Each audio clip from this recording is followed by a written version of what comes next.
Barangay Hinebra trade James Lapot mga bro, ililipat kaya ni Boss Alfrancis Chua at Terence Romeo to Converge. So matapos nga i-trade ng SMB si Terence Romeo sa Tira Perma Jeep mga bro, bigla na lang itong nawala sa PBA. May mga rumors nga na na-silent ban nga daw itong si Terence Romeo at hindi na makakabalik sa SMC team. Sayang talaga tong si Terence Romeo mga bro dahil kahit siya nga mismo aminado na kaya niya pa namang maglaro, pero wala ngang may gustong kumuha sa kanya. Ayon nga sa source mga bro, tinitingnan daw ng Converge kung pwede nilang makuha itong si Terence Romeo. Well, para sa akin mga bro, kung totoo man yan, magandang opportunity nga yan para kay TRCB na patunayan na kaya niya pang maglaro. Kailangan niya lang talaga baguhin ang kanyang ugali dahil mainitin nga ang ulo nito at isa ito sa mga dahilan kaya inaayawan siya ng mga team. Magiging malaking addition talaga siya sa Converge pag nangyari mga bro. Pwede na talaga to pang second unit dahil sa kanilang starting guard nga, posibleng si Juan GDL at Mikey Williams. Magiging malalim talaga ang kanilang bench kapag idagdag itong si Terence Romeo, tandem ni Alex Stockton. Ang magiging malaking tanong lang dyan mga bro ay kung walang pipigil na makabalik ito.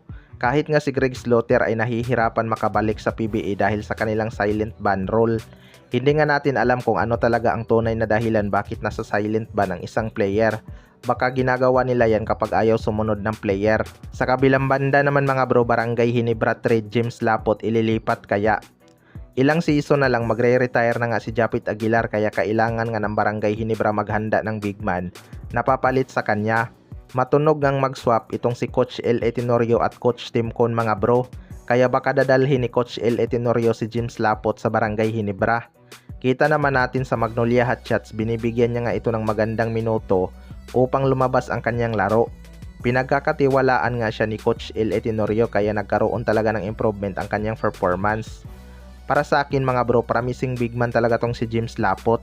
Kailangan lang nitong ma-develop ang kanyang footwork upang magkaroon ng magandang galaw sa ilalim, tulad ni Junmar Fajardo. Sayang kasi ang laki ng kanyang katawan kung hindi mai-improve ang kanyang laro sa ilalim.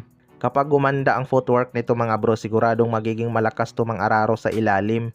Binangko lang kasi ito noon ni Coach Chito Bectolero, kaya matagal nag-improve ang kanyang laro. Tanging si Coach L.A. Tenorio nga lang ang nagpa-improve sa kanya at ginagawa pang starting unit. Kapag nangyari na dalhin ni Coach L.A. Tenorio si James Lapot, baka hindi na aalis si Ian Sanggalang sa Magnolia Hotshots dahil alam naman ni Coach Tim Con paano ito gamitin. Playing time lang kasi ang dahilan kaya gusto nitong umalis sa Magnolia Hotshots. Kaya abangan na lang natin kung magkatotoo ba ang rumors na yan. Kayo mga bro, ano masasabi nyo tungkol dito?